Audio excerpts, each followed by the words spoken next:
Welcome to the Scoop World Order. Got a giant commitment, figuratively, an absolute giant commitment that we're going to break down.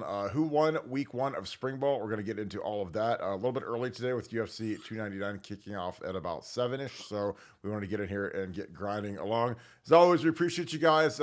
Continue to spread the good word of Buckeye Scoop. Again, the channel is growing like crazy. We're about 300 away from 30,000 subscribers. So thank you for all of the organic growth, for telling people. Again, I saw a bunch of you guys at the Blue Jackets game today. Great meeting you guys. Appreciate everybody saying the kind words about Buckeye Scoop and how much they enjoy watching it every night. So thank you. As always, it was a great day. CBG Day did not get it done, but it was fun hanging out with my little dude. Saw Jody Shelley, who's my boy, talking to him in between periods. But yeah, it was really cool. But I appreciate you guys. If you guys enjoy this content, please leave us a like, click subscribe, also click that little alert bell. The Pay It Forward is exceptionally good right now. We've got a bunch of new people signed up, including a couple of people I met yesterday. So we're going to get into that. And again, we appreciate you guys supporting our troops, our first responders, our firefighters, paramedics, everybody that is in the field that keeps us safe and healthy. We appreciate all of you. So thank you all for supporting Pay It Forward. As always, I'm joined by my good friend at Nevadabuck. Nevada, big giant commitment. A 6'7", 255-pound punter, Nick Mulardi, who's out of Australia, who can kick footballs out of buildings. So I'm going to get this thing going on a loop. He's a big dude. Maybe he's easily the biggest punter we've ever had. These Australians are kind of the meta now in modern college football because he's 20 years old, and he has got a monstrous leg. He's schooled up by Darren Bennett. Darren Bennett is he's not in the Hall of Fame, but he's probably as good of a punter as there's ever been in football. He plays for the Chargers, runs a school down there, and that's kind of where we go fishing for punters nowadays because you get these big, monstrous guys that are he's a former rugby player. You know the playbook. Nevada, your thought on Nick Mulardi, because he's a huge dude. Well, it's funny because, I talked to the guys on a Pro Kick and, talked to them about, who they got, who's coming out. And, there was always talk about this kid out of Melbourne. And, I thought we were kind of already set with McGuire. And I thought that was kind of, what the thing was going to be. And then they go out and they get Mulardi. And, I reached back down to him and I'm like, hey, what's the book on this Mulardi did? And they're like, he might be the most powerful kicker that they've ever had. So, you're talking about a guy who has got kind of a legendary leg down there in Australia. How is that going to translate to American football in terms of, his time, just on the little clip that he had where he kicks it like 90 yards out of the stadium. It seems like he takes a little extra hitch in his giddy up, but he's got a legendary in a land of kickers. This guy stands out as one of the legendary kickers coming out of Australia. And for anybody who follows punting or that type of game right now, all the kickers are out of Australia. It's like the Dominican Republic and shortstops, or France and chefs or whatever you want to say. But Australia puts out the kickers, and this guy is considered to be probably the finest kicker to ever come out of that country right now, at least from a power standpoint. And it's going to be fun to watch. It's funny how when punters never matter until they matter, and I haven't think a guy like this for 2024 season just gives you one more option out there at kicker. And I can't wait to see him kick the ball because when he does kick it, the ball jumps off his foot and he can switch field position in a hurry, and that's always a nice asset to have. So I'm excited to see it. Yeah, I think it's going to be interesting. We get some, again, the Jesse Mirko transfer is one of the strangest things I've ever seen. He's leaving a team that could win a national championship for the team that'll be in last place in the SEC. But I can only surmise it has to do with he wants to get a Vanderbilt degree. But I don't know why you'd leave Ohio State to go to Vanderbilt and play football, especially as a starter. He was a long-time starter, a guy that would have had a huge year, and that's as weird as I've ever seen in terms of a transfer. But hey, whatever, is what it is. But this kid's he's a big dude. See how he does. See if he can handle the pressure. Again, I like a lot of these guys that have played rugby because they're used to the physical nature of a sport. They've played in big time competition. Usually, a lot of these guys are professional at a young age. So they're a little more callous than I'd say a high school kid because they've played in front of bigger crowds and they've had to really get after it. So I'm excited about this kid. I think it's this is the new wave. I think that unless you're just absolutely out of this world good as a punter in high school, it's hard to get a scholarship anymore. You know, when you can go get a 20-year-old Australian who's played professional rugby, and that's like the loophole that we've been doing. We've been doing it with Cam Johnston. We had Ryan Pretorius back when I played, who was a kicker, not a punter. But those guys they're rugby players and they're older. And I mean, Pretorius was like 27 years older than he's on the team, so it was crazy how old he was. But I like his makeup. Again, Darren Bennett was a guy, like if you guys played Madden in the mid '90s, he was 99 power every single year. He was the only punter to have in Madden because he had an absolute cannon for a leg. And now he schools these kids up. He's their technical coach. Works through the technique. And again, these guys are they show them doing pro style punting and the Aussie style, which is where they catch it and they kind of shuffle along and then kick it kind of end over end. Because again, in the NFL, the Aussie stuff doesn't work, but in college, a lot of teams like the Aussie punt. But the pro style thing is what's going to get you paid in the league. That's what Cam Johnson's been really good at. So, but I'm really excited about this guy. Nevada, week 1 of spring ball is in the books. A lot of good intel. A lot of funny stuff. I think that the Jim Knowles thing about the double eagle defense was hilarious. We're going to a 5-2, which again I think it would be very intriguing against power teams. Again, that's literally to play against Wisconsin, Michigan, Notre Dame, who's not on the schedule. But it's like those types of teams, short yardage. Put Jack and JT on the edge, and then put Tyreek, Ty Hamilton, and Hero Canoe as the 3 down guys. It's almost like a bear defense, basically. But that'll be really interesting to see if that actually sees the light of day. Again, spring is the time to experiment with any goofy idea that you've seen on tape, that you've seen in the NFL, that maybe you've got personnel that you want to get in. But it's interesting that he brings in Hero Canoe, because Hero Canoe is a guy who's had a lot of headway over the winter. Physical kid, tough kid, maturing. I think a lot of these guys are kind of shell shocked when they first get to Ohio State, especially in the trenches, how much bigger and faster and stronger they have to get to be productive at the same level that they were in high school. But Hero's a guy who I think has huge upside. And he's a guy that, we saw at camp, like, God, it's been like 3 years now, and really explosive kid. And he's got a lot bigger now. So, Nevada, what are your thoughts on some of these young guys? Because, him, Caden McDonald, there's some young blood in there that's actually making noise. I haven't heard much about Tylen Malone, which is both peculiar and somewhat concerning, because he's a guy who's a little bit older than those guys who should be making more of a mark. But what are your thoughts on some of these interior defensive linemen? Because I think we've got some really good pieces and some guys that need to deepen this rotation so that Tyreek and Ty Hamilton don't have to play like an astronomical share of the snaps this year. Yeah, no, it's fun hearing the names, and like you said, you can get as much about the names you hear as well as the names that you don't hear, because sometimes that can be telling as well. When you're talking about guys that are flashing, guys that are making an impact, guys that are catching the attention of the players. I always say the players know who the players know, and you know, while it's hard to derive too much, before the pads go on, before hitting goes on, it's interesting to look to see who's turning people's heads, who's kind of getting that attention. And for me, if I had to pick one player on offense and one player on defense in terms of that has been the surprise so far, I'd go with Carson Hinsman on offense, because he seems to have, now he's not snapping under pressure, but he seems to be snapping just fine now. He seems to have kind of worked through his yips on the snapping issue, which was really kind of an issue before the bowl game. And really looks like a guy that's just going to be really tough to uproot from that center position. So Carson's probably my guy on the offense. And on defense, Gabe Powers is a guy that we haven't talked a lot about. We've talked about C.J. Hicks. We've talked about Sonny Styles. We've always talked, Cody Son. We talked about Arvell Reese. But Gabe's really good looking player, man. I'm telling you what, he's a really good looking player. And I'm talking to some guys that are in the Woody, and they're like, don't write off Gabe. Don't forget about Gabe at all, because he is a guy that's really active, and they think that once the hitting starts, that he's going to be a guy that's going to be able to step in there and make an impact, along with guys like McDonald and Edric Houston and other guys, some of the young bloods on the interior defensive line. But Gabe Powers is a guy, he's been around for a while, but he's kind of a forgotten man on the defense. But I think he's going to make some noise here as the spring kind of moves along. Like you said, they have the 3 unpadded practice. I think our next practice is the 19th or something like that because they've got spring break and everything like that.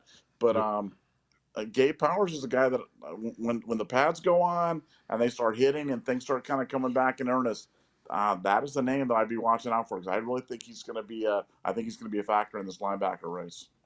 Yeah, I think Gabe's got a lot of upside. I talked about him a little bit last night. Again, it's not a lot's in front of you. I mean, you got Cody Simon, who I think is going to have an all Big Ten type of year. Really physical kid. Cody's the guy who's twitched up. Again, he's just been snake bit. Like some guys, they can't get their career off the ground because they've been injured. Cody was healthy last year, and he actually played, I thought, as good, if not better, than Tommy. And a lot of that's because Tommy had a very severe dislocated elbow, which, again, literally he was playing with one hand tied behind his back, essentially. But I think, when you look at around the room, there's a lot of potential, and potential doesn't mean much without production. And there's a lot of these guys that have a chance to win and produce. And Sonny's right there, CJ, Gabe Powers has got a chance to work into the lineup. Cody Simon, and again, I say this over and over again. It's a very long season, and I think that we're talented yet thin at linebacker at Ohio State right now. I think that losing Tommy and Steele, obviously. Two good players. Tommy obviously was linebacker of the year in the Big Ten. I don't know if they're dominating players, but they're very, very good players.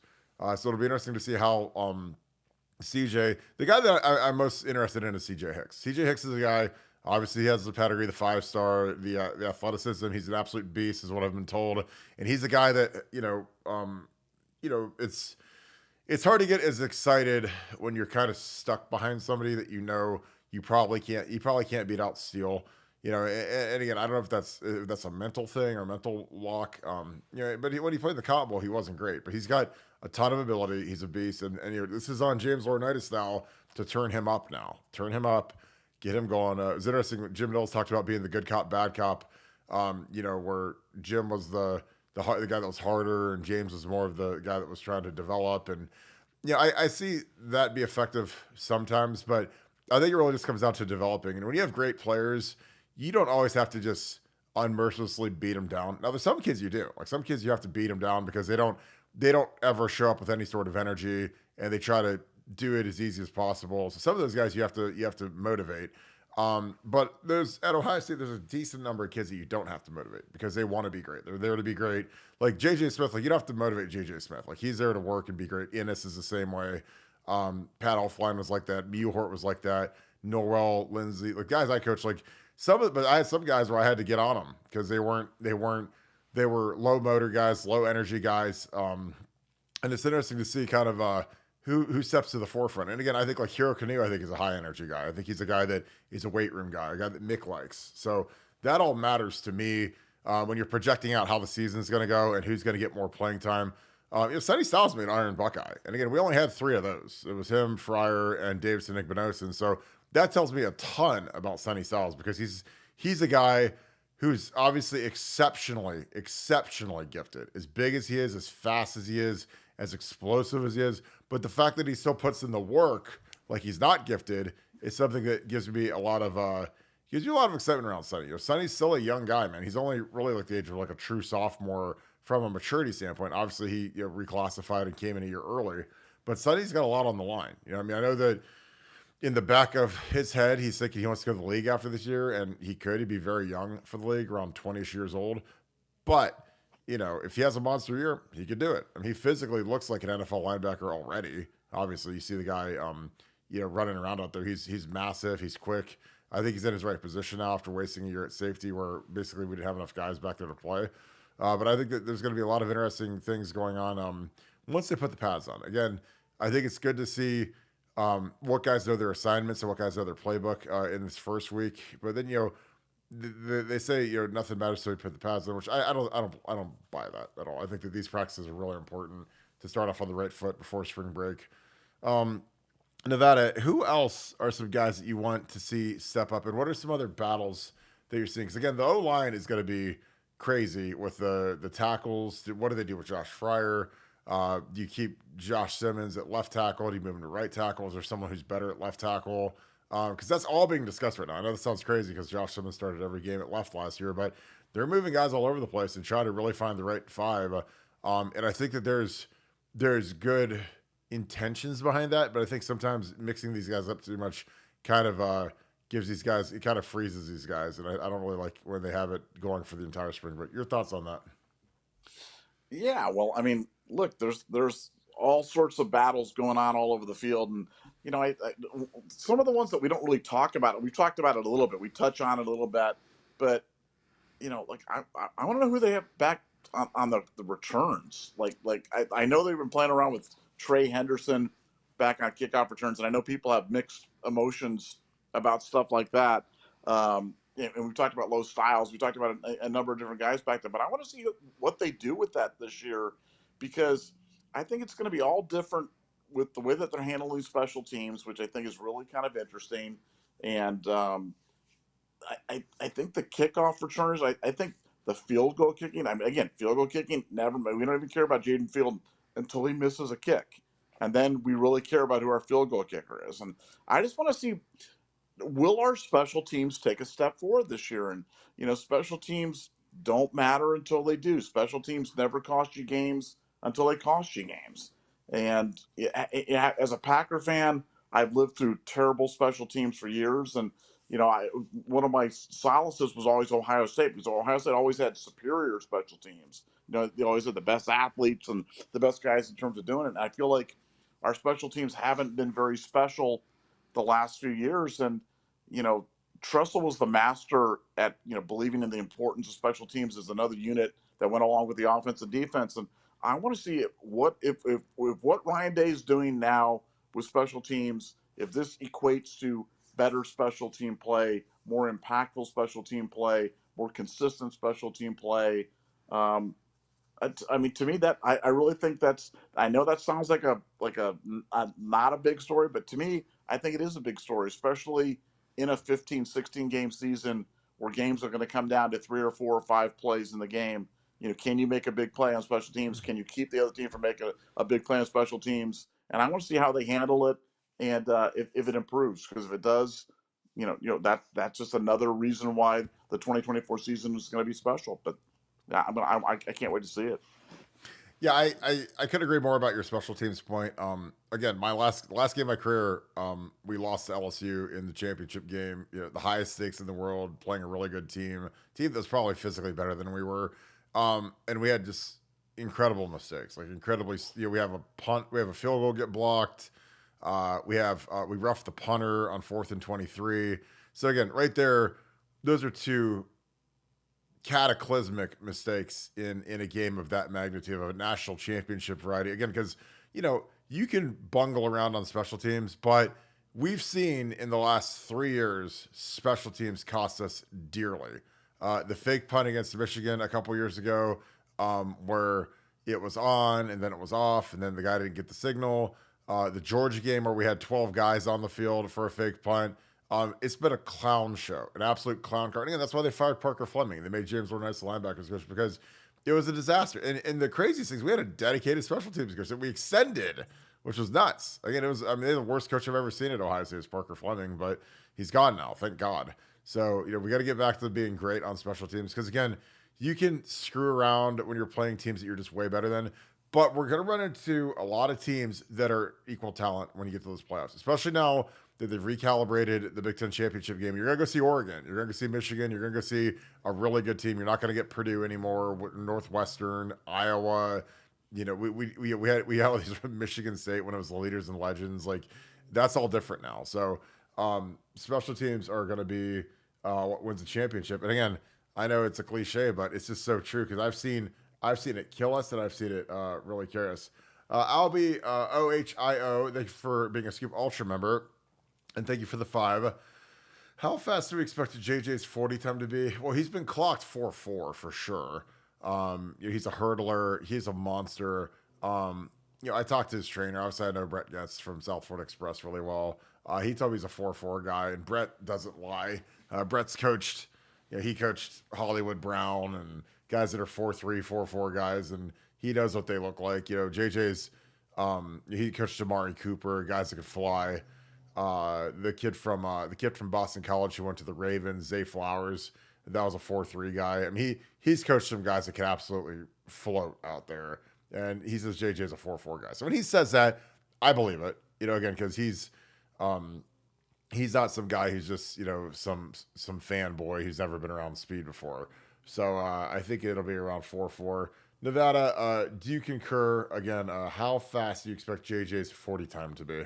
And this means JJ Smith, not JJ McCarthy, just so you guys know. Well, I was going to say, I mean, if you have a death match between JJ McCarthy and JJ Smith, there, I mean, I'm just not sure who's going to win that. You know what I'm saying? Because JJ McCarthy's allegedly a 4.4 flat 40 guy, and I want to see that against JJ Smith. But no, all kidding aside, do I think that JJ Smith will run in the 4.4s? I mean, he'll run, is it 4.45? Is it 4.47? But at that size, to be able to run like that is great. And he may run faster because when you see him in the 7-on-7 things against guys that can absolutely fly, he's just gliding on past guys. So I have no doubt that he'll run that fast. And back to JJ McCarthy, I would bet everything that I own that JJ McCarthy cannot run a 4.40. So if anybody wants to be my huckleberry on that, and we'll get him out there, we'll get some electronic timing or something like that. JJ McCarthy over 4.4. Nevada will take all that action. Oh, now over 4.49, correct? Just so everybody has the terms. So it has to be a four. Does a 4.49 count as a win or a loss for you? Well, I mean, I was told they ran a 4.4. That's what I was told. So, I mean, I'd go up to 4.45. So anything above 4.45, Nevada wins. Anything below 4.45, you win. Got it. Okay. I mean, that's good clarity though, because I mean, like Yeah. if I ran a 4.98 or a 4.92, I'd still say I ran a 4.9. So Yeah. but that's just me. It's actually I did run a 4.9. I can't run a 4.4 though. That'll never happen. Ohio 7715. Thank you for being a Scoop Ultra member, and thank you also for being the greatest moderator in the land, along with our boy Akeem. You guys are hilarious. You guys have been texting me all day, so I love our little text chats that we get going on. Appreciate you so much, my brother. What's up, guys? Appreciate everything that you and Nevada do. Thank you. Best chat in the land. And it's the best chat in the land because you guys make it the best chat in the land. And because Akeem and Devin, a.k.a. Treasure the Torah, and Ohio 7715 are moderating, along with my wife Kim, who's up in the chat pretty consistently. Because, again, like, not all chats are created equal. Like, sometimes, I don't know if you guys ever venture into other broadcasts where there's just a chat and it's just anarchy. It's like Lord of the Flies. It's swearing and nastiness and grotesque language. And, like, we don't allow any of that. So when people want to start talking and harassing people, they get a bullet right to the skull thanks to Akeem and Devin. So thank you guys. Because, again, we like to keep this thing clean, family friendly. I know a lot of you guys, if you watch this on your TV, the chat goes right on your TV screen. So again, we keep it very family friendly around here because it's been kind of our thing. We want everyone in the family to be able to watch the show, and you guys to never not be able to have it on at work, whatever. This is kind of our thing. So it's been a million times better since we added Devin and Akeem as our moderators. The Wrench brothers are absolutely awesome, and we thank you guys each and every day. You guys have been blessings from God because you've made our show so much better with all the work that you guys do. So I appreciate you guys. So that is why it is the best chat in the land. What was y'all's favorite recruiting class? Do you have faith in day rotating players? 24, 25 Natty Lock, Nevada OH. I'll let you go first, Nevada. What was your favorite recruiting class? I can think of two off the top of my head that I'd be pretty stunned if it wasn't one of the two I'm thinking. I'm thinking probably that 08 class or the 02 class. But I'd love your thoughts. Yeah, those are both favorite for different reasons. The Brew Crew loved all those kids and grew close to their families, and really felt like that. Yeah, that was a really special group. But I think if you asked my all-time favorite one to follow as a fan, just as it kind of came together, it was 02. Just that group. For fun, I don't know if you've got a graphic on that, but to put up that, if you have a chance, I don't know if you can do it, Kirk, but if you can put up who that class was, I mean, what a freaking recruiting class that was. I mean, the greatest haul of linebackers that we've ever seen in one place. just a legendary class. Sometimes the class, they say if 30% of the guys contribute, that's considered a success. Well, this class had contributors and future All Americans and future Hall of Famers, and it was just a ridiculous recruiting class that really set the trajectory for Ohio State football for years to come. Well, I think that, when you look at that class, that was the class that saved Ohio State football. It was the Yeah, one, yeah, I mean, Jim Tressel, who I love like a father, didn't light the world. It's 7-5 his first year, and they had that embarrassing moment where Belisari got the DUI on the Thursday. They lose to Illinois at home. It was ugly. So the first guy is your boy Derek Morris. Never played it. Was never. I don't even know if he ever enrolled here. Um, Never played a snap here, but he was a 5-star All World. Again, it's interesting they don't have the ranking. Let me see if there's someone that has the rankings real quick. I Derek Derek Morris Morris, is, Jim Bowman, illegal benefits. talk to me a little bit about Derek Morris, because I was still a younger guy. I didn't really know recruiting. I was getting recruited, but I didn't know recruiting the way you did. Um, Tell me a little bit about Derek Morris, because I don't I mean, I remember that everyone said he was like the bee's knees. He was the greatest player of all time. And again, I know better, because I just know that a lot of these recruiting guys are total idiots. And again, like, I've seen how they rate guys, and I've rated guys. I've been around guys. I was a guy that was in recruiting camps and was recruited, and like how they rated some of these guys was absolutely insane. But Derek Morris was like the next Orlando Pace, basically, correct? Oh yeah, no, he was a guy that lots of drama in his recruitment.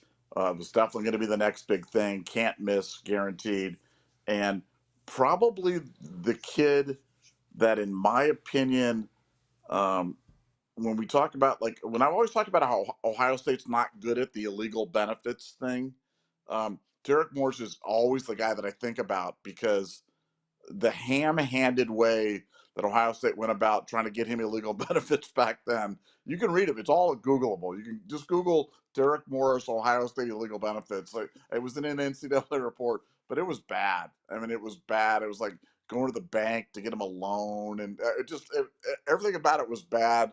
We're just not good at the illegal benefits thing. It's not part of the culture at Ohio State. But Derek was the one we tried to throw the bag at. We got him, and it just never worked out. But funny that the guy that was probably one of the highest regarded guys coming into the class was the least impactful or not impactful at all guy.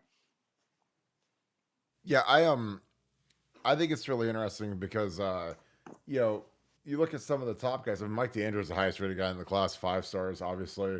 Um, Snake bitten by injuries, didn't contribute at all, or barely contributed. Might have done some special team stuff his freshman year. Didn't play very much at all his second year.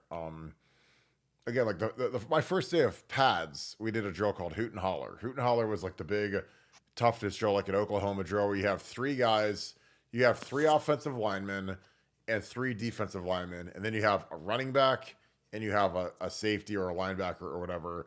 And like the three guys up front run into each other, block each other, try to get off the block, and then they hand the ball to the running back, and the guy in the back end has to, you have to basically stop him. Like, it's like a 10-yard drill. Whole team is surrounding you. It's kind of like your welcome to Ohio State moment when you do it. And like, I remember, and when you do this, like, it's everybody on the team does it. So it's like the wide receivers are going against the DBs as linemen.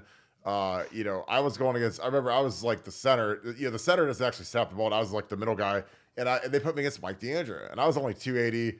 DeAndre's probably 245, maybe, big dude. And I pancaked him, and I was like, I swear to God, I was as shocked as anybody, because I was like, when you're in this recruiting world and you live in a world without YouTube, without huddle highlights, without anything, because there's the huddle now, and you can see kids like back then. You never knew what these guys were like, because there wasn't the internet wasn't like what it is now. So all I heard about Mike DeAndre is that he's like the next Casimir. I mean, that's who he was. He's the next Andy Casimir, 3 and out, first round pick. Light the world on fire. And I pancaked him, and I was like, that is amazing. And he didn't get tripped either. I literally picked him up and pancaked him. So that was when I felt pretty good about playing at Ohio State, when the highest rated guy in the history of the program got pancaked by little old Kirk on the first day. But that was a good day. So then obviously we have Reese. 5-star. We know what happened with Reese, but he won a national championship with him before he went off the rails. Guys left together now. Obviously, Bobby, Bobby, Stan White. That's part of your linebacker crew. It's interesting. I never saw Stan as a linebacker. He was always a tight end, fullback ish type guy. I don't know if he ever actually played linebacker at Ohio State. I don't think he did. But wasn't it was Bobby, Stan, Kudla, and Hawk, right? Those are the 4 linebackers. Yeah. That's four pretty good players right there. Oh yeah. I mean, and the weird thing is, like, I never understood why they had Kudla as a linebacker. I think he was a linebacker in high school. Quinn Pitcock was outstanding. One of the most underrated players in school history. A very, very good player. A kid that should have made a lot in the NFL and he didn't, just because of the video. He had a video game addiction, like, seriously, and he not making light of that, but he like literally gave up his NFL career because of the video game thing. Tim Schafer was a bust. He was terrible. Coods, God rest his soul, was a monster. He was also not 6'4". Coods was probably about 6'1" or 6'2". But listing him at 6'4" is hilarious. RJ Coleman, nice guy. He was a bust too. He was a guy that moved to guard. Didn't really care for football much. RJ was actually my host on my official visit.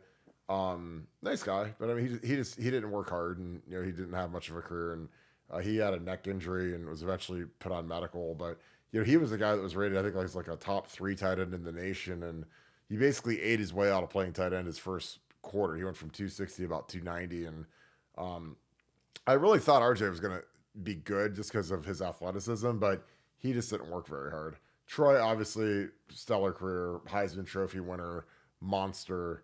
One of the greatest players in school history. The guy that's on the Mount Rushmore for me, because he's the only quarterback in the history of the Big Ten to win the Heisman Trophy. Was a Michigan killer, different player. Justin, obviously, he got beat out by Troy. He was whatever. I was glad we had Troy in that class. Nick Mangold, obviously, Hall of Fame level NFL guy, superstar. He's in the Ohio State Hall of Fame. Great player, great teammate, one of the smartest players in school history.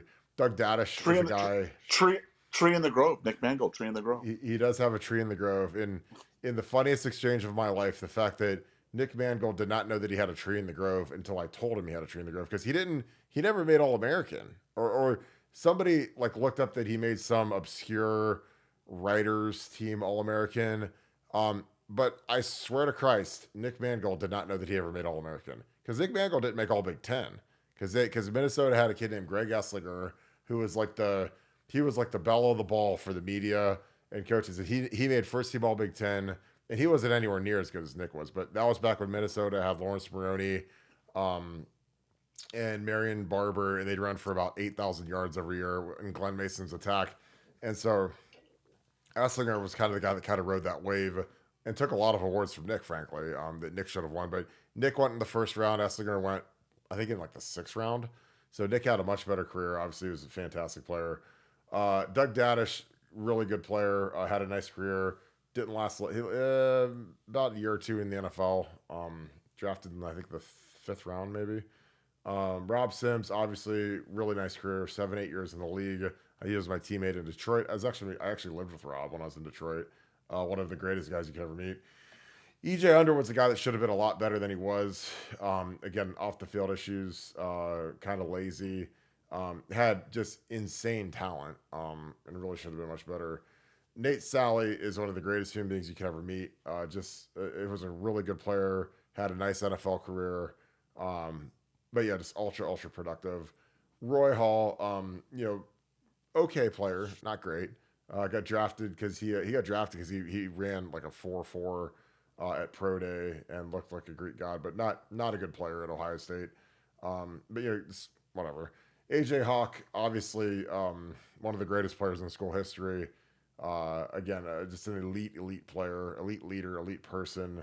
One of the best players I ever played with. Easily, probably my favorite. Him and James Laurinaitis are a different tier. I always say that in terms of the leadership and the qualities of production. Because I always tell people, like this, like the easiest way to be a great leader is to be really good, like be productive. And AJ didn't have to get up and give some big William Wallace speech before games, because when he was out there, he'd put it down, and he was really good. And you never had to wonder where AJ was, because he always was productive. Jay Richardson, he was a good player, rotational guy. It was actually, I think, better in the NFL than he was in. I mean, he didn't really play much until like his 4th year at Ohio State. They stuck around the NFL for I think 3 or 4 years. But yeah, he nice role player. Joel Pettin also kind of a role player. Wasn't really good, but he was a guy that you could put in there and he wouldn't completely stink it up. TJ Downing obviously was second team All American, which you don't get a tree for, which I remind him of that every single time I see him. But he was a really good guard. Didn't get drafted, good player. Mike Roberts is a funny one because he actually enrolled early with Maurice Claret. So he actually was like, he enrolled early and then he played like his whole career. So it was like he was there for like almost like, it felt like 6 years or something. But yeah, that's a trivia question. Who enrolled early with Maurice Claret? It was Mike Roberts, who's from Canada, of all places. Tyler Everett, good player. Played some corner in '05. Had a nice career. B. Mitch also played some safety. Okay. San Antonio Holmes, obviously Super Bowl MVP, first round pick. So again, in this entire class, there's like 1 or 2 guys that didn't really have real contributions, maybe 3 or 4. So that's an astounding hit rate for that '02 class. That '02 class is absolutely phenomenal. Probably, in my opinion, it's the best class in school history, especially at the time that we signed it and what it did and winning that national championship. And I don't know, you got a Heisman winner, you got Maurice Claret, who was a guy that probably would have won more awards if he wouldn't have did what he did off the field. San Antonio, I mean, that was just I mean, to me, I can't imagine a class better than that. But your thoughts on that? Is there a class that's competitive with that one? Well, I mean, you're talking about Claret, who just was Claret, and nothing more need to be said. Troy Smith, Ring of Honor, Heisman Trophy winner, Santonio Holmes, Super Bowl MVP, AJ Hawk, pantheon of great linebackers. I mean, that's just those 4 guys, and then forget Nick Mangold, probably NFL Hall of Famer, and Bobby Carpenter. I mean, just what a ridiculous class. And like you said, I do think it saved Ohio State football. I think we were at a point. We were at kind of at an inflection point in terms of the program was going to go one way or another. And I mean, what a class! What a class! And it is funny how the highest rated guys in that class seem to be the biggest flame out. The biggest flame outs in that class. Derek Morris, and whether it be due to injury or whatever. Mike DeAndrea. Guys that didn't produce, and you can imagine if you got production out of those guys as well. So yeah, astounding class, and it's fun to go back and look at it. But that was probably my all-time favorite one from a because I was just kind of like following recruiting, and it was just one of those things where it was like, I can't believe we got this guy, and then we got this guy, and we got this guy, and I think I was burning up Kurlick's 900 number every time that we got another commitment or something like that. So I'd probably, my kids would probably not be going to community college now had I not spent all that money on that 900 number for that 2002 recruiting class. Well, the good thing is that they can win it all back with Dagestan Poppy tonight when he's got a big heater for UFC. Let's go, boys. So just for giggles, we're gonna go through from the best class in history to the worst class in history. My class. Oh no. This has to be the worst. I mean, Nevada. This has to be the worst class in school history. I mean, so no 5 stars at all right off rip. David Patterson, really good player, was a captain, good productive career. Got hurt in the NFL, was in the league for about a year. Got hurt. Louis Irizarry, I mean, massive bust. A guy that could have easily been a 5-star. I mean, I'm honestly shocked he's not a 5-star. Physically gifted, freak of nature. I was arrested for domestic abuse. Then was arrested for robbing a student of his Buckeye ID. It was the most ridiculous thing I'd ever seen in my life. And kicked off the team. Darius Hiley, one of the great busts in school history. And I love Soup. Soup was my boy. But a lot of these guys were a little too infatuated with the ganja. So that cost him. And again, this is like when I lived in the pre-internet era. And there was no 7-on-7 football or anything. I mean, Darius Hiley was the most unbelievable. Like when I heard about this kid, I thought he was going to be like Deion Sanders. I was like, this guy's going to be unbelievable. And the first time I ever saw Soup or met Soup, like I saw him at advanced camp, but you don't see the receivers and DBs work out because you're over with the linemen. But I saw him at the North South practice. He was on the North team, and I'll never forget this. So he's playing cornerback, and he's going against a guy named Ryan Robinson, Ryne, who ended up going to the Miami Redhawks. A kid that probably should have went to Ohio State. He was really good, and he scorched him. I'm talking like made Soup Darius Hiley. We called him Soup because his nickname was Superman. Made him look like a 1-star guy, and it was the funniest thing. Where I was like, that's our, because it's like, I'm like, our guy's getting cooked by a Mac guy right now. Like, I mean, what's going, like, he's getting cooked by a Miami, Ohio guy, and it wasn't like, it wasn't even close. Like, I mean, it wasn't even contested. Then Gonzo was cooking him, and I was like, Jesus, like, this guy's supposed to be that dude, and he wasn't. And I remember after one day, like in the middle of practice, I swear to God, it was the funniest thing I've ever seen. After he got cooked in like one team drill, he goes over to the golf cart where like the trainer had like the the tapes and the gauze and the whatever, and he takes off his cleats and puts his feet up on the golf cart. And then that night he took a Greyhound bus home back to Cleveland. And I was like, and so the next day we were like, where's Soup at? He left last night. Where'd he go? Oh, he took a Greyhound back home to Cleveland. I swear to God, it was the funniest thing. I was like, we might be in trouble here with Soup. And then his the other Glenville guy, Dante, was fantastic. He went, I think, like 8th overall in the draft. Had a really nice NFL career. Dante's one of the most underrated players in school history. Dante was a monster, really good player. The artist formerly known as Tony Gonzalez, who changed his name to Anthony Gonzalez because when he got to Ohio State, he's like, there already is a Tony Gonzalez, which was the Chiefs tight end at the time. So he switched to Anthony Gonzalez, but he was a beast, obviously first round pick, fantastic player. Ira Guilford was a guy that got kicked off the team with Lewis because they both robbed the student the same night, which was hilarious. It wasn't hilarious. It was sad, really, because I mean, it's like, what are you guys doing? So Ira, I think he got like 2 carries in his career he played as a freshman actually, and that was it. Ashton Yabodi had a nice career. Left a year too early. He left after the 05 season. If we would have had him in 06, we probably won the national championship because we really needed, if we had him and Malcolm as our 2 corners, nobody would have beat us that year because that was the thing that we really didn't have. But Ashton had a nice NFL career. He's kind of been kicking around the coaching thing. He was on the coaching staff for Purdue. He was in the NFL for 4 or 5 years, had a nice little run there. Reggie Smith was my boy. Literally never made it. Again, another guy tested out of Ohio State, and not academics. So they drug test these guys. A lot of these guys failed that. But Reggie was my boy. It broke my heart that he was gone. And a lot of these guys, like they couldn't handle going to class, and they failed too many drug tests. So it was like kind of the whole shebang. Shion was my boy, and again, Shion, when I met him, I swear to God, he was the same size, and he's definitely not 6'5". He's like 6'2". So again, whoever did these sizes are hilarious. But Shion's a guy, obviously played with LeBron at St. V. And he's a guy that I thought was going to be Warren Sapp. Like when I saw him, especially going into our sophomore year, I saw him at camp and I thought he was going to be awesome.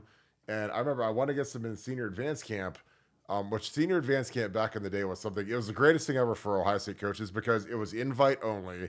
So you only invited the best players in the country. So there was like 50 players there, 25 skill guys, 20 linemen, whatever the split was. And I remember my first rep, I went against Shion Cotton. And I'm thinking, this guy's going to hit a spin move. He's going to do something nasty. And I literally gripped him up and locked him down. I mean, he didn't move me an inch in one pass rush. And I was like, this is going to be good. Yeah, I mean, like he was already like offered by them in Miami and, like all the major schools that offered Shion. And I locked him up, and then he went and put an ice bag on his hamstring or his knee or something for the rest of the day. So he just literally tapped out after that rep, which was great. Brandon Maupin was a guy I heard so much about. This is going to be the next John Henderson, 6'6" guy, 270.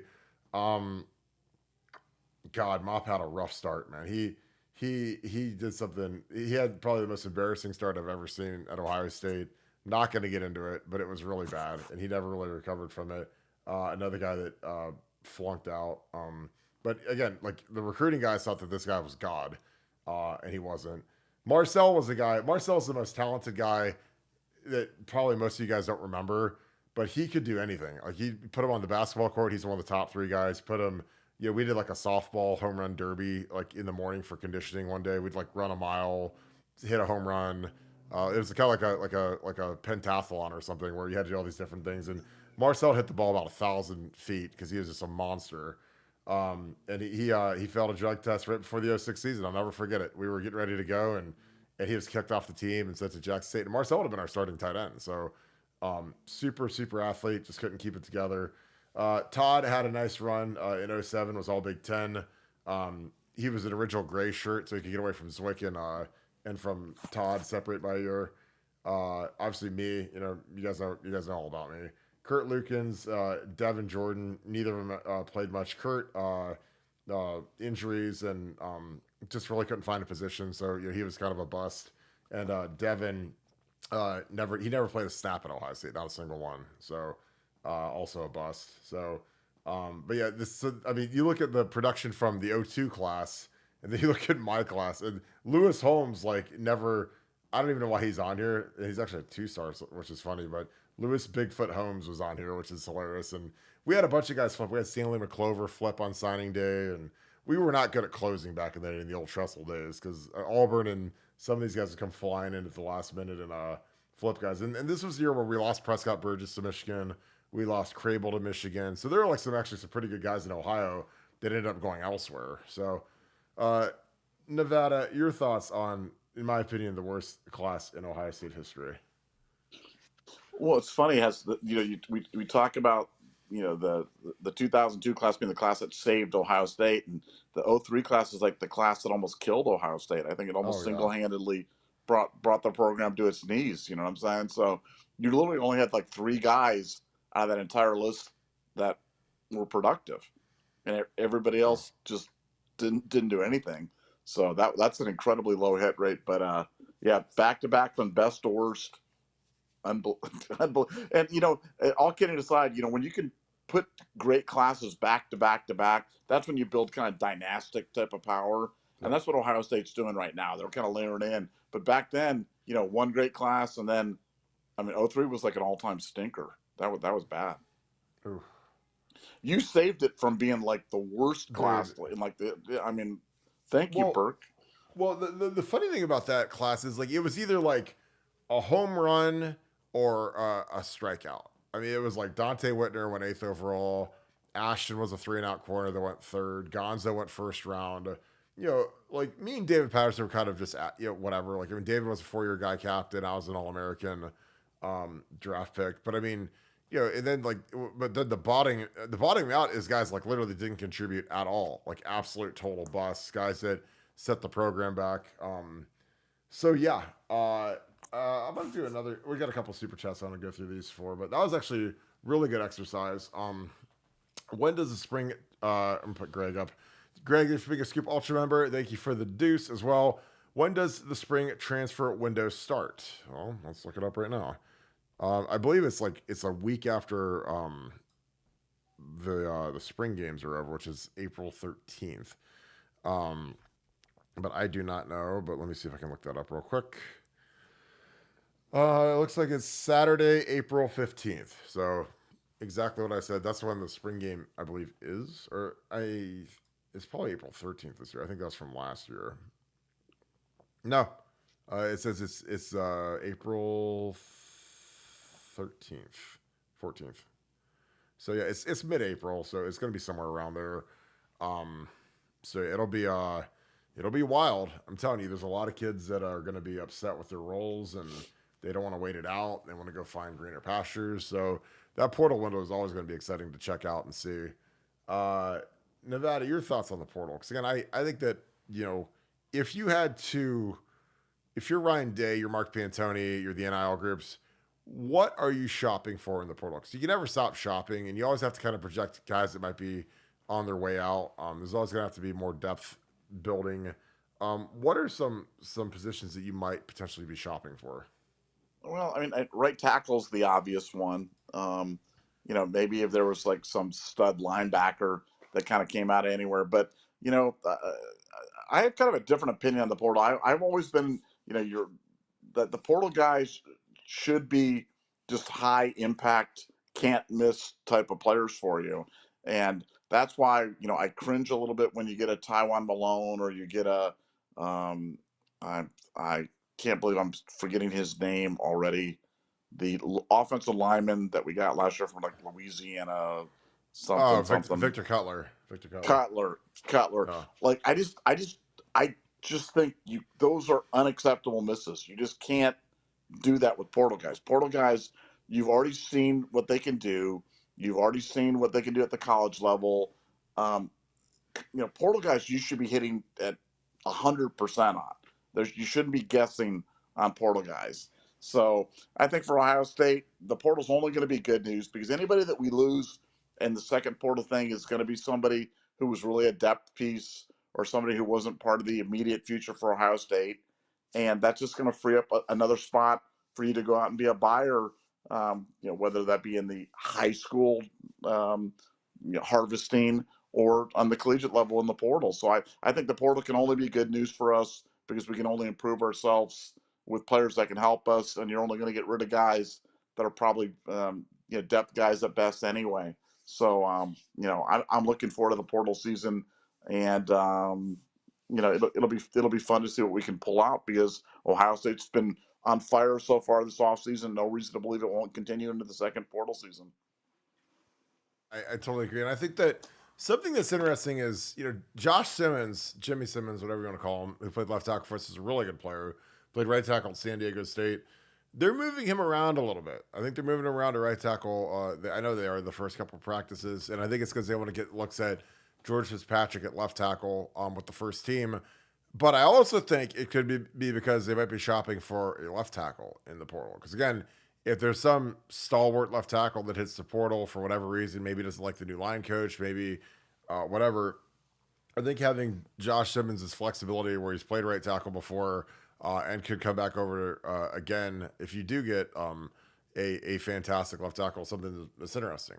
Again, I think the portal thing, especially if you're dealing with the tackles, is very tough because it's not just, oh, hey, we add somebody. Because if you add somebody, a good chance you're going to lose somebody too, or two people. So, that's the kind of the give and take. Again, I think that's why when Carter Smith hit the portal from Indiana, a kid who's from Old Tangy Liberty, he asked Ohio State, and Ohio State said, thanks, but no thanks. We like, T. Gra and George Fitzpatrick, the guys that they took over Carter anyways. So I thought that was very interesting just because, Carter started at left tackle last year, did a good job, not a great job, but he was good. Again, when you're a redshirt freshman playing in the Big Ten, like you're not going to be, unless you're Orlando Pace, you're not just going to be dominant. But he hung in there and did a good job at Indiana.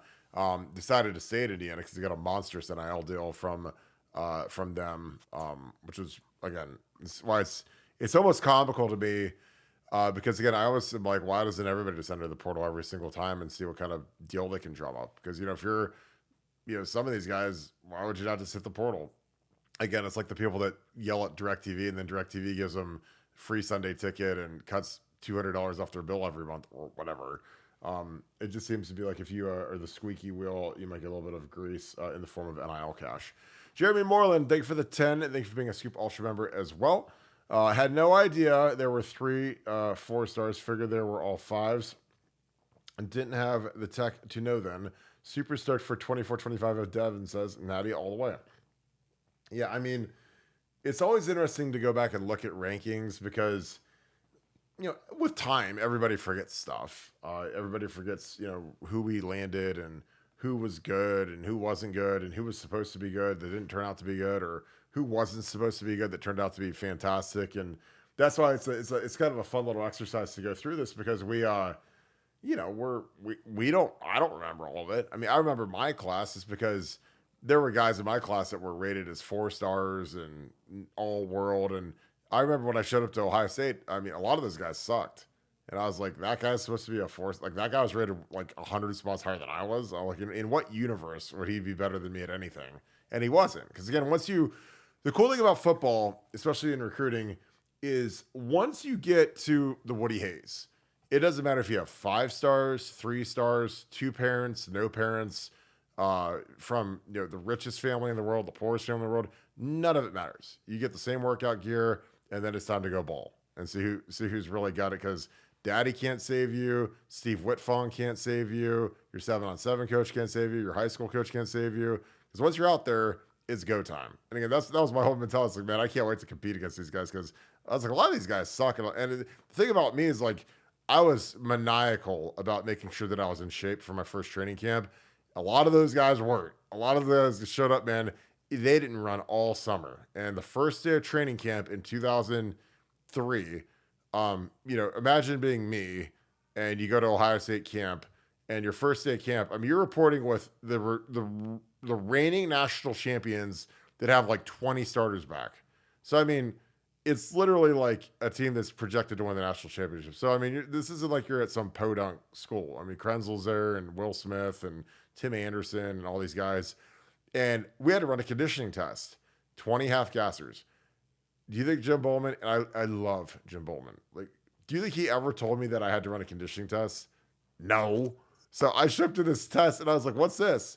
Oh, we got to run 20 half gassers. And I was like, well, I didn't even know what a half gasser was. It's a half beast. It's the width of the field down and back. So imagine, like, visualize, close your eyes. You're on the football field. You're on the sideline. You got to run across the field and back. And if you're a little guy or a little girl, if you're a little woman, whatever you're watching this, you have 16 seconds. So if you're like a speed person, which is receivers and DBs and quarterbacks, if you're a medium-sized person, like a linebacker, fullback, tight end, defensive end, you've got to run in 18 seconds. If you're a big dude, you got to run it in 20 seconds. So that's O-line, D-line. And then you have to run 20 of those. And you have a 30-second break in between each sprint. So that 30 seconds goes by really fast. And we were running on AstroTurf at the old field. And I mean, the big guys are the last guys to go. Like, they have the little guys go, then they have the medium guys go. And I remember watching like Darius Highland. These guys were falling out of these sprints after like 5 sprints. And they're laying on the ground, like swearing because they had no idea. And again, or maybe, again, they gave us a workout to do all summer. Like, they gave us like a card of, this is what you need to do Monday, Tuesday, Wednesday, Thursday, Friday. This is the running you need to do. These are the times you need to make. And I honest to God think I was the only guy that took it serious. I used to run to my high school right in the middle of the day, hit the conditioning test as hard as I could. Nobody else did. I mean, guys like Gonzo, Gonzo's always in shape. Like, some of those guys, like, were pros. They were ready to go. Kurt Lukens was in great shape. But man, we had guys falling out, and it was hilarious. And then like the last one, when I was up, I scorched it because I ran all my sprints all summer as fast and as hard as I could. And I didn't realize that there's like a little bit of a pace you do when you do a conditioning test. I just did like all out maniacal sprint and I crushed the test. So it was just hilarious because like I was the only big guy freshman that made it. Everybody else fell out, laying on the ground like they're dead. And like, what an impression to make in front of Jim Tressel and Jim Haycock and all those coaches. I mean, it was hilarious, but I don't know why I had to talk about that, but it was one of those funny moments where you're like, I think I can survive here, but all these 4-stars and 5-stars are here laying on the ground like they're about to die, and that ain't a good look. Got another super chat. Todd Fish, appreciate you. Thank you for the 5. Well, NIL cut down on the amount of regular college students being robbed by student athletes nationwide. That's pretty good. Thanks for being an Ultra member as well. Nevada, what do you think? Will NIL cut down on the amount of regular college students being robbed by student athletes nationwide? I hope it does. Yeah, I mean, the Izziari Guilford caper would have never happened if there had been for NIL, man. Those guys were driven to a life of crime by lack of NIL. So I think it's an excellent point. I like to see the FBI crime statistics on that. And we should all feel safer now that kids are walking around with NIL money in their pocket. And we can all bemoan the fact that if had NIL been around, Ashton Yabodi would probably have been back in 2006, and you might have a national championship ring right now, and instead of just bad memories, I know. I mean, what could have been? What could have been? See, I didn't remember this. So this is from the Lantern. So Guilford sentenced in mugging. Will testify against ex-teammate Irizarry. That is unbelievable. I didn't know that he did that. 2 years probation, 45 days house arrest. He's going to testify against his co-defendant, Louis Irizarry. Guilford and Irizarry were arrested after early morning mugging of Kenneth Whitwell near College Road and West 19th. Whitwell gave a detailed description of the two who jumped out of a... This is the funniest thing. So Lewis had a blue Ford Probe GT, and and it punched him in the face and threw him on the ground for taking his wallet. This probe had the biggest dent. It was like you hit it with like a log or something. And I remember he described it. He said it was like a blue probe with a giant dent on it. And I was like, oh god, that's Lewis for sure. It was on the, but it's yeah, probation, and I think he might have went to jail for this. I mean, this was not good, but of course they're sorry, and they're yeah, indefinite suspension, and then Andy Geiger indicated it's not likely they'd ever play for Ohio State again. So yeah, that was and it was funny because Lewis was my boy. I mean, he was like my, that's the thing that I tell these kids. I'm like, look, when you go to Ohio State, you go to any school, like, make sure you look out for yourself, because again, you might have all these dreams and all this. Oh man, these guys are going to be the best men at my wedding, and these guys are going to be my best buddies and whatever. And man, it was like in 1 year, like 70% of my recruiting class was gone in 1 year.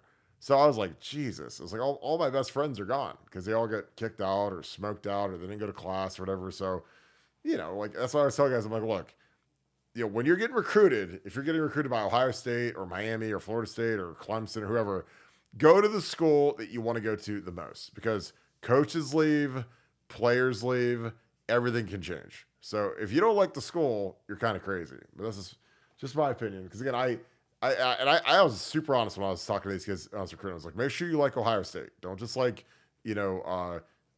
Justin Fry or Jim Knowles or Ryan Day, because it can all change. Like, again, I saw Jim Tressel, who was 12-1 and beat Michigan like 7 straight times, get fired. So if he can get whacked, Urban Meyer, obviously how he ended in 2018, like anything can happen in football. So make sure you love the school. Well, Nevada, I'll tell you what, going through that class thing was pretty interesting. Because I think a lot of times you don't realize what you have in a class. I'm gonna get Dogstown Poppy's stuff up. Were there any other classes that you're just like, that one was one that saved us? Because again, I feel like the 12 class and the 13 class. 13 was Ezekiel Elliott and Joey Bosa. 12 was one where we got Taylor Decker late, which kind of saved our hind end. No, the 08 was prior. 08 was prior. That was really good. Let's go through that one real quick, because that's one I think that was because that was Brewster, that was Mike Adams, JB Shugarts, Jake Stoneburner. I mean, like, it had all, Yeah. Let me see. Who else was in that? I mean, Pryor was like the belle of the ball, obviously, because he was. Yeah.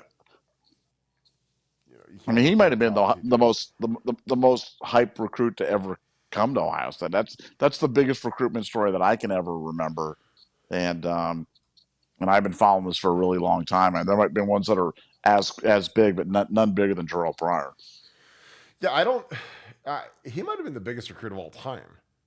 Like, I'm not even kidding. Like, I mean, just because of the fanfare and the hype and the athleticism, and I don't know. And again, maybe I'm crazy, but TP was a different cat. So you got Mike Adams at the top, good player, 2nd round pick, doing good in life now. A kid that really should have been a lot better than he was, but really, really, really good. We got our boy on here, Schulf Steel Workshop. Thank you, my man. I appreciate you. Sorry I'm late. I just finished fishing. Nevada OH. Love it. If you guys could go to Facebook and follow Shoaf, SHOAF, Steel Workshop, help my boy out. He's trying to start making some videos of him making some knives, which is pretty cool. But yeah, we got, Mike Adams, obviously good career. DeVere, really good player. He's actually doing great. I don't know if he's still playing up in Canada, but he had a really nice run in Canada, won a Grey Cup. Brew, obviously 4-year starter, got a tree in the Grove, good player.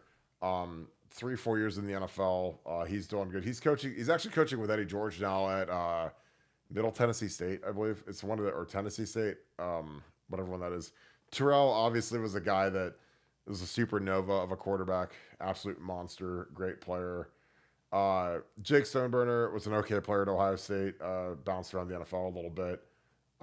Nate Williams is a guy that he gave us some juice as a pass rusher, good player, bounced around the league a little bit. JB kind of the same way. JB left a lot of meat on the bone. He could have been a lot better than he was. Obviously, the false starts are what everybody knows JV for, and I think he has to have the record because I counted it one day, and it was insane how many times he false started in his career. But nice kid, But again, he's the guy that I thought could have been a lot better. Andrew Sweat is a great player, really really good guy. Again, like I didn't realize he was a four-star. That's the thing. Is like you go back and look at these, and it's interesting to see where these guys are. Garrett Goldblood ended up being a captain in 2012. Really good nose guard, tough kid. Lamar Thomas, don't think he lasted very long. I think he transferred out. He was not there for the urban regime at all. But he was the Flash, I think. Travis Howard was a nice player. Bounced around the NFL for a little bit. Bino, South Florida Express kid. Nice player as well. Willie Mobley was a bust. He transferred out. Buchanan, good punter for us. A lot of punting. Dill is a guy that got processed. Chantrell Roll never made it. Jamal Martin had like a nice little run there for a minute, and I think he might have flunked out of school. I did not know Keith Wells was in this class. Was he in that class? Really? Yeah. Keith Wells is a freak. Zach Domicone, nice kid. Special teams guy. OJ Johnson, good special teams guy. Keith Wells is a guy that should have been a first-round pick. I mean, that guy, I remember I talked to a guy named Dave Adolph. Dave Adolph was a guy that coached at the NFL for 40 years. And he's like, we got to get this Keith Wells guy going. And I was like, well, he doesn't want to do anything. He's lazy and he's despondent and has no energy and whatever. He's like someone's got to drive him to school, take him to class, do whatever, because he's a first-round pick, talent-wise. And he was like probably 6'6", 250. He looked like one of the Florida defensive ends. And he just never could turn the light bulb. The light bulb was just permanently off for that kid, which is sad because he had a lot of talent and a lot of ability, and it just never worked out for him. But again, I'm not going down memory road, but I it's like you forget about some of these names. And Keith Wells was a really, really, really good-looking kid. But yeah, that 08 team, super high hit rate, a lot of really productive guys. Really good deal. Randy Irvin, thank you for the 5. Oh, this is a really good one. And also thank you for being a Scoop Ultra member. Contrast the number of Ohio-born players in the O2 class versus the number of Ohio-born players in this year's class. Well, this will be fun. I mean, it's literally like 80% to probably 2%. Yeah, like everybody. Yeah, it was an all-star team from Ohio. Yeah, and that's like, and again, I don't know. Like, I mean, what are you supposed to do about that one? Because, I mean, our receivers, I don't even know if we have a receiver from Ohio anymore. I mean, I guess Chris Henry would count, but, I mean, we haven't had an Ohio receiver in years. But Kirk, the bottom line, I mean, Ohio high school football is down. It's not where it was in 02. And that's just facts. I mean, I'm sure Ohio State wishes there were more great players coming out of Ohio, but there just aren't. But that 02 class was all, I mean, not all, but it was, like you said, it was probably 80% Ohio. Yeah, I mean, RJ was West Virginia. Mike Roberts was from Ontario. Then you have this big swath of Ohio. And then you go, you got 2 guys from Florida, a guy from Georgia, a guy from Maryland. But you've got 1, 2, 3, 4, 5, 6, 7, 8, 9, 10, 11, 12, 15, God bless, 18. You have 18 guys from Ohio in a class of, like 24, 25. I mean, that's insane. I mean, 18 Ohio guys in one class. Like, I don't know if we've had 18 Ohio guys in Ryan Day's era. We probably have. I'm probably being all facetious there. But, if you look at our most recent recruiting class, the class of 24, we got Kirk Slate. We got Millardy, who's from Australia. And again, we've gone just more international. But, our most recent class, we actually have more Ohio kids than I thought. We've got, 6,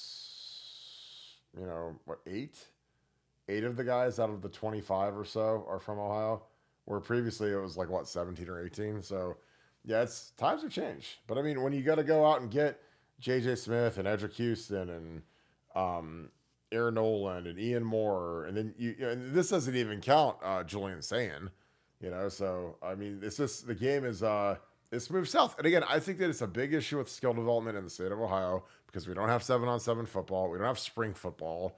And it kills us. It absolutely kills us. So, I mean, are there better athletes in the South? Absolutely. But do our kids get hamstrung because they can't play 7-on-7 football and can't do spring football? Yeah, absolutely. We lose a lot of. It's basically like we lose, 4 or 5 cycles of development between 8th grade and their senior year where they can't go through spring ball. And again, in the South, these kids are playing 7-on-7 every weekend, like JJ Smith and Ennis and Tate. So when they show up to Ohio State, they've played basically twice as much football as the other kids. Because like if you're playing 7-on-7, it's not the same thing as real football, but it's close. It's better than playing baseball or playing or running track. Like when you actually go out and play versus a press man corner and work on your releases and work on your routes and work on your craft, work on your hands, and that's something that you're literally not allowed to do in Ohio, and I think it kills us. It absolutely kills us. So, well, this is a good show, Nevada. I know we got UFC 299 getting ready to tip off, which is going to be a blast. Oh, hang on. I got to get the end of Devin's question. I apologize, bro. Devin, do you have, Nevada, do you have any faith in Day rotating players? That was the second part to his question. And I actually do. I do, and I've said this before, but they do exit interviews every year at the end of the season where they sit down with the coaches and talk about what they like, talk about what they don't like, talk about what they need to improve, talk about what they think they should improve, and the coaches kind of give the players the feedback as well. And Day has told the players he didn't feel like he did a very good job rotating last year, and that he vowed to be better at it this year. So that's the first time that I think he's kind of come to that realization. So I think that combined with him not being the play caller, so he's not going to be possibly distracted by that. I do think we'll see more rotations. Could be wrong. Ryan could make a liar out of me on this one, but he's told the players he's going to do it, and I'll take him at his word that that's going to happen, and I think it'll be a big benefit to Ohio State in 2024. All right, Nevada, we got Dagestan Poppy on here. Dagestan Poppy, Dagestan. Poppy is the best follow on Twitter if you guys are into betting on MMA. Dagestan is obviously where Khabib is from, and where there's a lot of really monstrous MMA fighters from. 299 is going to go off at 10 o'clock tonight. Obviously, the undercard. Your thoughts on this, because he's been on an absolute heater. If you guys like to make money, follow Dagestan Poppy, tail his action. It'll be very beneficial for you. But your thoughts on Dagestan Poppy in 299? Yeah, if you like UFC or if you ever think about doing it, he is the best free handicapper. All his picks are free, giving away his picks for his action for free. Has been out, tracks all of his actions. So when I can tell you that he's very good at it, but it's all tracked. You can click the link and see every bet that he's made for like the past 18 months. And if you follow him, you'd be up like, 170% over the past 18 months. And absolutely honest, a steaming hot thing. He's found a very inefficient market in terms of mixed martial arts betting. Has more bets going on tonight. But so if you want some fun, this UFC 299 card tonight is going to be absolutely epic. But if you want some free picks to follow along or to bet on your little local betting app, Dagestan Poppy, PAPI, great follow on Twitter and a great guy and literally the best free handicapper in the mixed martial arts space in the world. So do yourself a favor and follow him. Yeah, I totally agree. He is a beast. And again, if you guys like to make money, he's your guy. All right, Nevada, let's wrap this thing up. Any final thoughts as we head off to watch the UFC 299 card? No, just great day. Next week, we're having a merchandise drop. Now, understand what a merchandise drop means. It means we're going to open the store for like a week, and then you're going to order everything you want, and then we're going to close the store. So it's not going to be there forever. It's going to be you're going to have like a fixed period of time to order your stuff and get it. It's all going to be made custom, so make sure you get the sizes right. But the merchandise drop, I believe, will be next week. So we're going to be dropping merchandise while the hammer's going to be dropping on Michigan. So there's going to be a couple of drops going next week, and we're excited about both of them.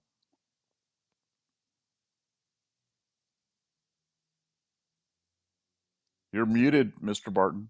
I was going to say, should I give a preview of what we're going to offer? Sure, go ahead. Okay. So we got, and again, this can change, but I know you guys have been wearing me out, so I'm going to let you guys see a little preview of some of the gear we're going to be offering. So I think you guys have decided, and again, these prices are not accurate, but it'll be somewhere near that. So, we got the Scoop hoodie. We're putting the American flag on it because we know you guys are patriots.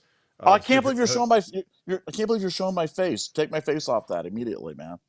Yeah, you're not lined up like that, so it's all good. Plus, Oh I know that you're man.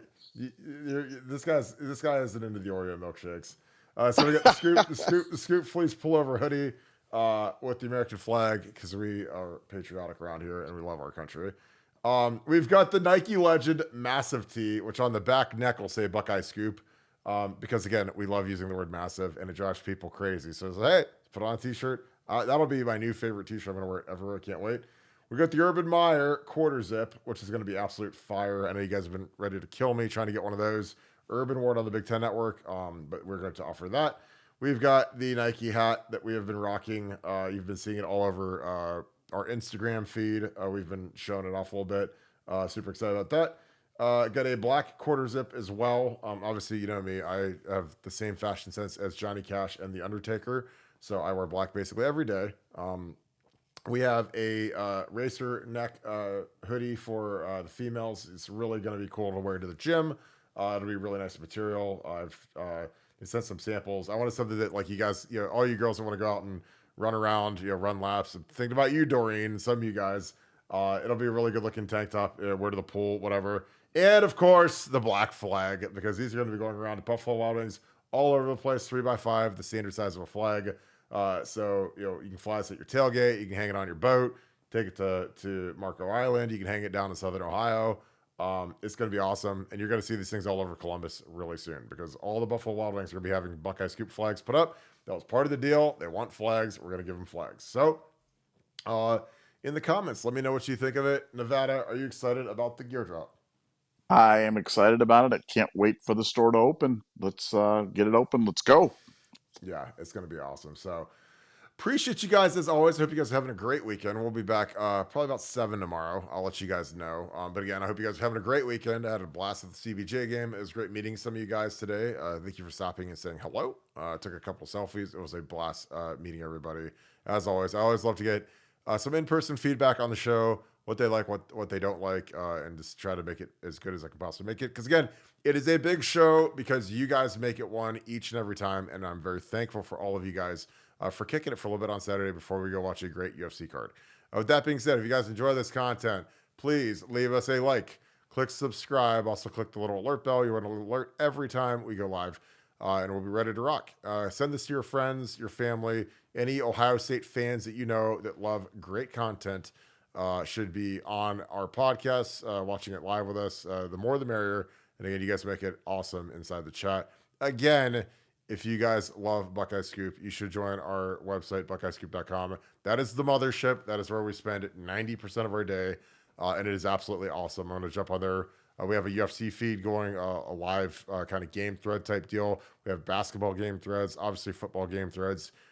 Inside breaking news is always broken there first, always before the podcast. So really excited about it. Again, I love being on buckeyescoop.com. And if you guys aren't members of it, just give it a try. I think you guys would enjoy it. If you guys have any questions, send me an email, Barton, BARTON, period, 145 at gmail.com. And I will get right back to you and answer any questions. So as always, thank you so much, Buckeye Nation. Thank you, Scoop family. And I also got to shout out my Southern Ohio boys. I have to lead off with Ironton, because I got a big comments about people saying that I always forget Ironton when I talk about South Point and Chesapeake, and I talk about Gallipolis, I talk about Portsmouth. My Southern Ohio boys are always in here strong, and again, I appreciate you guys so much. And that's like a hidden gem of Ohio State fans, because there's some diehards down there. It's always really cool to shout those guys out. Also, shout out to all of our other people all throughout Ohio, the great state of Ohio.